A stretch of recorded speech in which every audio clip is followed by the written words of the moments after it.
I heard your dream theory, MatPat, and I raise you this nightmare theory. It was all just a bad dream.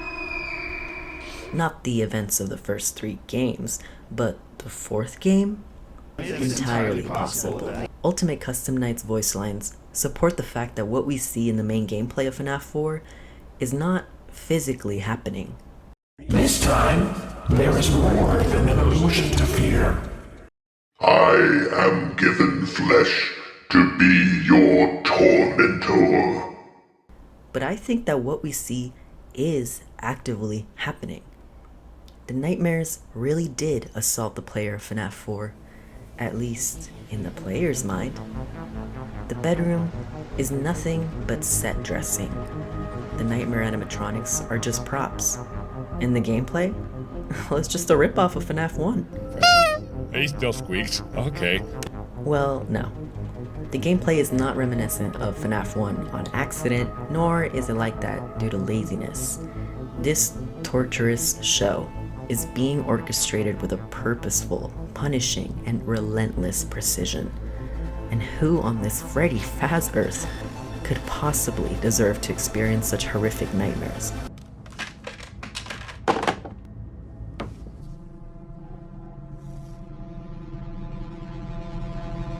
Who's that? William Afton, the man who started everything by ending everyone. William murdered at least 6 innocent children in his career, so it's quite fitting that FNAF 4's illusion forces William to fight for his life from the point of view of a child. In the nighttime sections, he faces off against nightmarish versions of Freddy, Bonnie, Chica, and Foxy, and we know exactly why. He fends off Bonnie from the left, Chica from the right, has to keep an eye on Foxy, keeps hearing Phone Guy go on and on, because that's what Mike had to go through in FNAF 1. On top of all of that, the room he's in is an imitation of his youngest son's, even including visions of the IV drip and pills that he likely relied on before eventually succumbing to his injuries. When Fredbear comes to pay him a visit, William thinks, why is he here? He didn't kill him. That was all Michael. Well, since it wasn't clicking, William is also forced to try and survive 5 days at Fredbear's, again from the point of view of a child, specifically his youngest son. He thinks he knows how this is all going to play out. After all, he had outlived his son by more than a decade already. He saw Fredbear's make way for Freddy's, and after he destroyed the first ever Freddy Fazbear's Pizza and so many lives along with it, he came back, posing as security for the new, not so improved, Freddy Fazbear's Pizza. There, he met the toys, he saw Funtime Foxy get mangled, then years later, even at the 3rd Freddy's, which pathetically reopened, just to close once more, he came back. I always come back. This is why FNAF 4 is full of specific references to all sorts of time periods. Fredbear's, which was in operation in 1983, Freddy and his band, who were debuting at Freddy Fazbear's Pizza in 83, the toy animatronics, which would only come into existence in 87 at the 2nd Freddy's, and the phone guy call.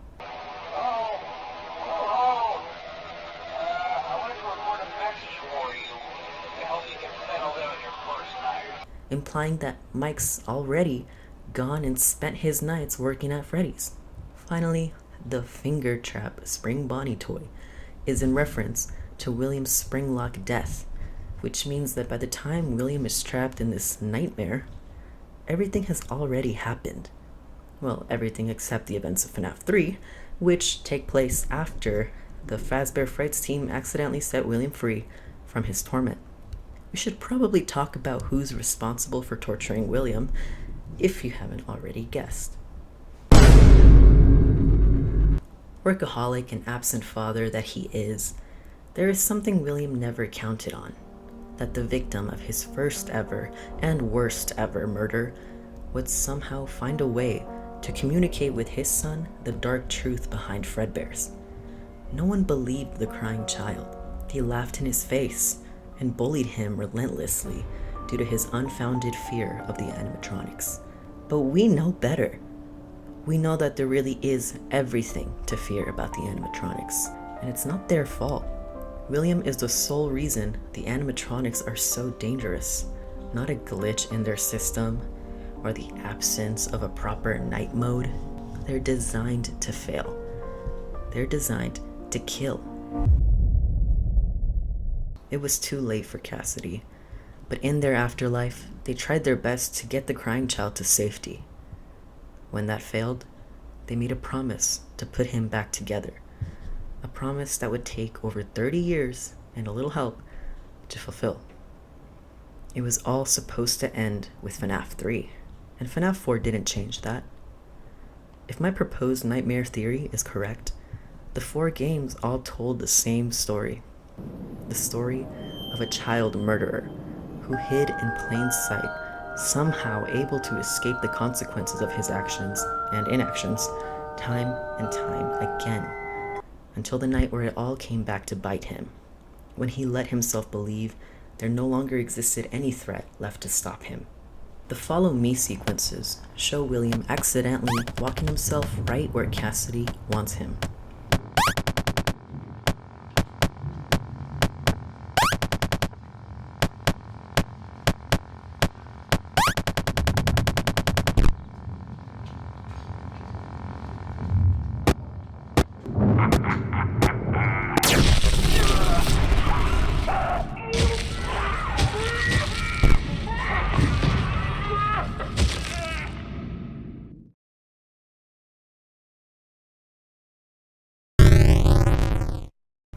It's then and there that I think Cassidy, just like Scott had to go and make so obvious an Ultimate Custom Night, is able to keep William in a personalized nightmare, where he stays being tormented until eventually being hauled to Fazbear's Fright, along with the discarded shells of all the animatronics.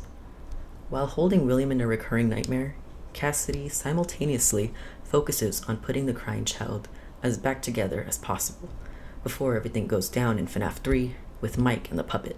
This is why the puppet is nowhere to be seen in FNAF 4, because Charlie gets to fulfill her role later, once all the pieces are together in the future. This is also why the vengeful Golden Freddy we were introduced to in FNAFs 1 and 2 takes a back seat in FNAF 3, as it is time for Susie, Gabriel, Jeremy, Fritz, Charlie, and little David Afton to finally get their happiest day and move on from their restless afterlife. Before I went and solved everything, and we were and we were cluelessly looking through the eyes of some child, we had a hard time understanding what it is we saw in the shadows once 4 a.m. rolled around. Shadow Freddy's always confounded the community. It's Fredbear, but it's not. In FNAF 4, we got this characterization of the spirit attached to Fredbear as a tragic victim of a fatal accident. And yet, another spirit was manifesting as Fredbear and was sure that they were a victim of Afton's. I have seen him, the one you shouldn't have killed. This vengeful spirit had the misfortune of dying to William in the cruelest, most horrendous act of violence he could think of. And they did not rest until they were able to repay him the favor. I don't necessarily subscribe to the golden duo theory, which speculates that 2 spirits possess Fredbear. I just think possession is looser than people think. I think spirits can attach themselves to or manifest as anything, whether that be infused into metal, decorations, or entire buildings. I believe Cassidy and the Crying Child both share Fredbear, whether as a physical suit or just the idea/memory of him, as a vessel for their soul. The Crying Child already had Cassidy in his head before his death.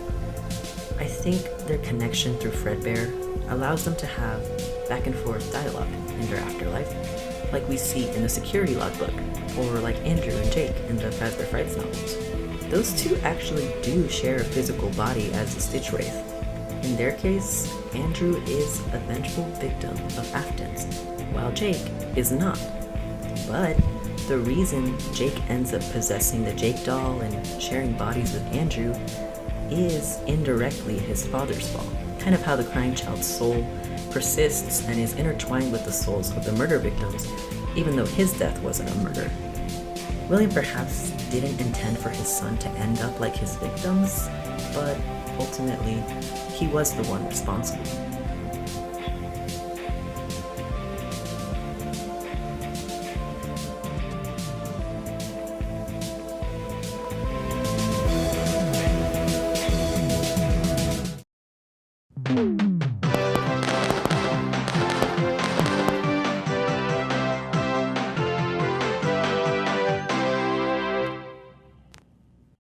This video is so rushed since I was just really excited to share my findings.